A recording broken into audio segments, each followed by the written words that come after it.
नमस्कार, मैं नीतीश और आज हम बात करेंगे बिहार फ्लड की। सरकारें आती रही, सरकारें जाती रही, आम आदमी जानवर मरते रहे, न जाने कितने जनमाल का हानि होते रहा और कितने हजारों करोड़ रुपए खर्च कर दिए गए, लेकिन हालात आज भी वही जो 50 साल पहले हुआ करता था। बिहार में बाढ़ के हाहाकार की जहां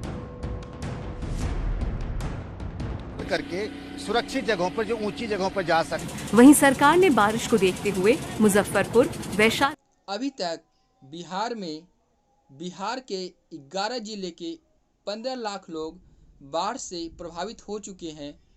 तो आइए यहाँ पे हम समझने की कोशिश करते हैं कि हर साल मानसून में बिहार में बाढ़ क्यों आता है। बिहार के बाढ़ की स्थिति को समझने के लिए सबसे पहले हमें बिहार के जियोग्राफिकल एरिया को समझना पड़ेगा। बिहार के ऊपर नेपाल, नीचे झारखंड जो कि एक पठारी एरिया है, एक साइड यूपी, दूसरी ओर वेस्ट बंगाल है और नेपाल सहित इन राज्यों की नदियाँ की पानी बिहार के गंगा में आकर ही मिलता है। तो पहला रिवर है गंडक रिवर, जो कि नेपाल से निकलने के बाद यूपी के बॉर्डर से क्रॉस करते हुए बिहार में प्रवेश करने के बाद गंगा से मिलती है। दूसरा रिवर है कमला रिवर। कमला रिवर भी नेपाल से निकलता है, उसके बाद ये मधुबनी जिले में प्रवेश करते हुए साउथ में बहते हुए कोसी से जाकर मिलता है।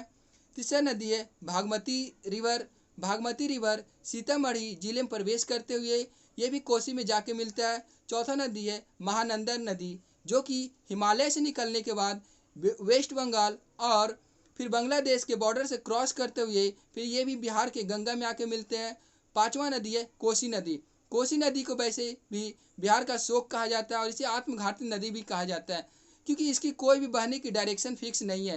हो सकता है ये नदी इस बार ए से बी की ओर बह रही हो, तो अगले बार ये नदी ए से सी की ओर भी जा सकती है।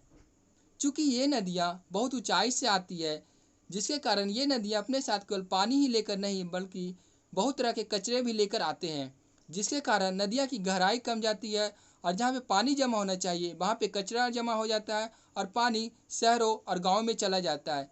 ये नदियाँ एक दिन में 2.2 मिलियन टन के आसपास कचरा लेके आ जाता है। अगर हम इसे साफ करना चाहें तो एक दिन में मुझे 1 लाख ट्रक की ज़रूरत पड़ेगा। बाढ़ से बचने के लिए सरकार को 2 मॉडल अपनाने चाहिए। पहला स्पंज मॉडल, दूसरा डच मॉडल। स्पंज मॉडल में हम ऐसी सड़कें और नालों का निर्माण करते हैं कि जब इसे पानी गिराया जाता है तो ये पानी को अपने अंदर सोख लेती है और फिर हम इस पानी को एक बड़े स्थान पर स्टोर करते हैं और उसे रिसाइकिल करके हम अलग अलग चीज़ों में यूज करते हैं, जैसे कपड़ा धोने में, कार धोने में, गार्डनिंग में और भी अलग अलग चीज़ों में यूज करते हैं। और जो रोड का पानी होता है और घर का पानी जब वो नदी में नहीं मिलेगा तो फ्लड के समय ये वाटर लेवल को और बढ़ने में हेल्प नहीं करेगा। बड़ा बड़ा इंफ्रास्ट्रक्चर तैयार करना किसी के लिए भी हर बार पॉसिबल नहीं है।